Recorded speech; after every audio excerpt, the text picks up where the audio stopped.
They locked the chicken inside and tied the cage to the roof of the car. Now, if they drove into a deadly gas, the chicken would immediately Wait, so chickens were the OG gas detectors?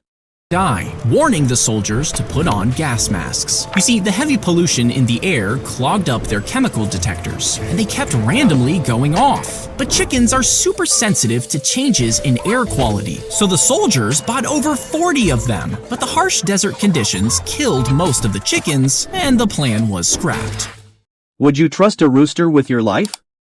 Hit that like subscribe button for more crazy history. Check my pinned comment and let me know.